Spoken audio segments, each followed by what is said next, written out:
So, scared or sacred. Weirdly, people write. I don't know why, but for whatever reason, every time, not every time, but like lots of times where people have tried to like refer to this song to me for whatever reason, they've like come up with some like really just like, it's like a really simple word to read. So like I've had sacred before, which is like obviously blatant disregard for how English works. I've also had scarred. Anyway, onto the song. That's my pet peeve. Nah, it's all good. It's fine. This is one of the two songs that I've had any fleeting lyrical input on, and like it's limited to literally one song, one lyric. Sorry. Which line? Which line do you not remember? Yeah. Well, we definitely do, but no. Are you feeling scared? Or Oh right, yeah. Duh. And I thought you were being like coy, No, and I was like, genuinely I was like, couldn't I mean, remember. what the whole song's based around. No, so that one came about, and it's not an original lyric from me. It's something someone said to me once when I was quite ill at the time, and we were talking about, you know, what kind of makes people happy and why they do it, and you know,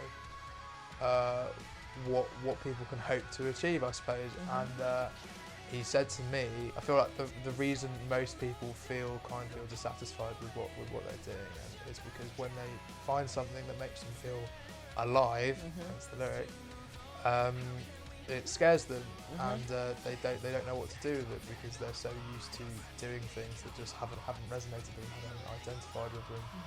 And I thought that was a very sort of pivotal time with me in my life, and that was sort of me kind of choosing to sort of try and do music in whatever way I could. Right.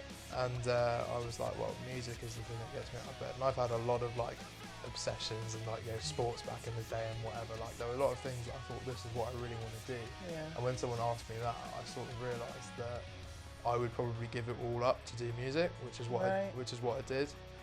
And that was what I wanted. So I wanted to write a song about it, and I had a bunch of lyrics, which were all very bad.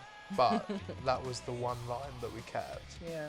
And it was basically a case of, Cherry, this is what I'm trying to say. Yeah. Can you say it for me? Yeah. I mean, yeah, I did try to write, you know, the rest of the lyrics in that song around what you just said. That kind of, kind of theme. And did a good job. I'm glad one of us can write lyrics. You know, like that was sort of my kind of thing. I'm sure as you wrote it, it took on its own sort of... A little bit.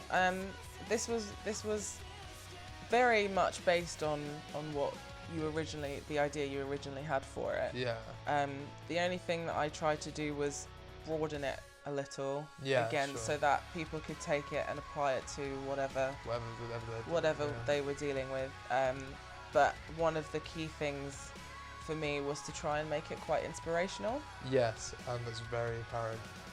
Good. Yeah. No, but it's interesting because the way I felt about it, it was a bit of a rough time that I was going through, you know, emotionally and like this, that, and whatever. But so when I said it, it was kind of like, it wasn't coming from like a kind of dark place, but it was coming from a dark time.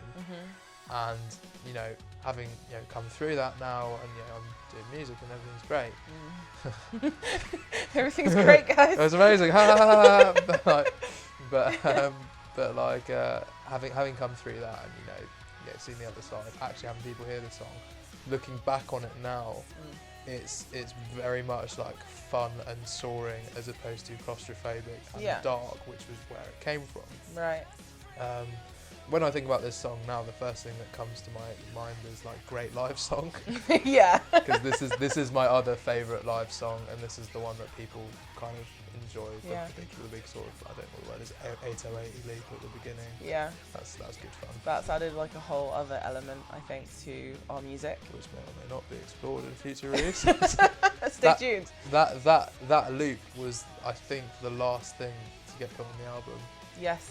Yeah, it was. I remember we had a big old hoo-ha about it. Yeah, I'm glad it stayed though. I love it. Yeah, man, it defines the song, and people come and talk to us about it afterwards, you know. But like, yeah, I remember that very clearly actually. But yeah, it's a very interesting dynamic, which we'll see.